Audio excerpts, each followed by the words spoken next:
அடுத்தது ரெண்டாவது ஆத்திச்சூடி என்னன்னா நீர் விளையாடேல். என்னது?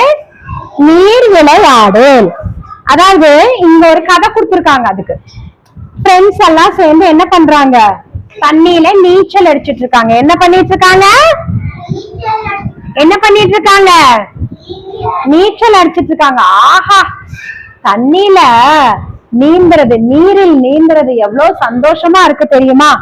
அவ்வளவு சந்தோஷமா இருக்குங்கிறாங்க. ஆமாண்டா அப்படின்னு இன்னொருத்தர் சொல்றான்.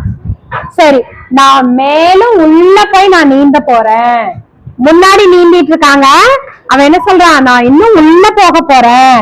ஐயோ வேணாம் வேணாம், அங்க பாரு எச்சரிக்கை பலகை வச்சிருக்காங்க, நீ அங்க போகாத அப்படின்னு சொல்றாங்க. ஃப்ரெண்ட்ஸ் வந்து சொல்றாங்க. அப்ப அவன் சொல்றான், நீச்சல் போட்டினாலே எனக்கு தான் எப்பவுமே முதல் பரிசு. உங்களுக்கெல்லாம் தெரியும் தானே? வேண்டாம், அது ஓகே தான், அது சரிதான், ஆனாலும் இது ஆபத்து. ஏன்னா அங்க எச்சரிக்கை பலகை வச்சிருக்காங்க, நீ அங்க போக வேண்டாம் அப்படின்னு சொல்லிட்டு அந்த ஃப்ரெண்ட்ஸ் சொல்றாங்க. அப்பவும் அந்த பையன் கேட்கல. துணிவு இருக்கிறவங்க என் கூட வரலாம் அப்படின்னு சொல்லிட்டு நான் பாத்துக்கிறேன் அப்படின்னு சொல்லிட்டு அவன் போறான். சரி நான் வரேன்னு இன்னொரு பையனும் போறான். அப்போ ஒரு பையன், ஐயோ எனக்கு ரொம்ப பயமா இருக்குப்பா, நான் இதுக்கு மேல எல்லாம் வரலப்பா அப்படின்னு ஒரு பின்னாடி நான் வரேன்னு சொன்னான்ல அந்த பையன் சொல்றான். அதுக்கு அவன், எனக்கெல்லாம் பயம் இல்லப்பா, நான் போறேன் அப்படின்னு சொல்லிட்டு அவன் என்ன செய்யறான்? போறான். இது சரியான செயலா? அங்க இந்த இடத்துல சுழல் இருக்குது, இங்க வரக்கூடாதுன்னு ஒரு போர்டு வச்சிருக்காங்க. அந்த இடத்துக்கு போலாமா? அந்த இடத்துக்கு போனா என்ன ஆகும்? அந்த சுழல்ல சிக்கி தண்ணிக்குள்ள என்ன செஞ்சிருவாங்க?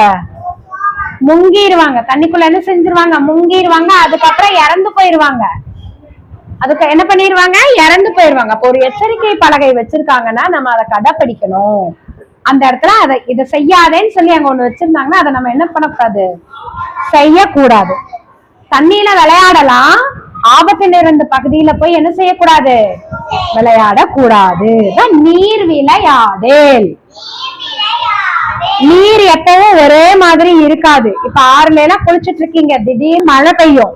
அப்ப அங்க மழை பெஞ்சிச்சுன்னு வச்சுக்கோயேன், அதுல இருந்து வர்ற தண்ணி எங்க வரும்? ஆத்துக்கு வரும். அப்ப நடுவுல குளிச்சுட்டு இருந்தீங்கன்னு வச்சுக்கோ, தண்ணி என்ன ஆகும்? நிறைய வர ஆரம்பிக்கும் போது உங்களால நீச்சல் அடிச்சு மேல போக வர முடியுமா? அதனால எப்பவுமே கொஞ்சம் முன்னாடிதான் என்ன செய்யணும்? நீச்சல் அடிக்கணும். நீச்சல் அடிக்கும் போது பெரியவங்களை பக்கத்துல வச்சுக்கணும். அப்பதான் அவங்க ஏதாவது ஒரு பிரச்சனைனால அவங்களை என்ன செய்வாங்க? காப்பாத்திடுவாங்க. அதனால அவங்க பக்கத்துல பெரியவங்க இருக்கும் போதுதான் நீங்க ஆத்துக்குள்ள எதுலனாலும் நீங்க இறங்கி விளையாடணும். ஓகேவா? நீர் விளையாடேல்.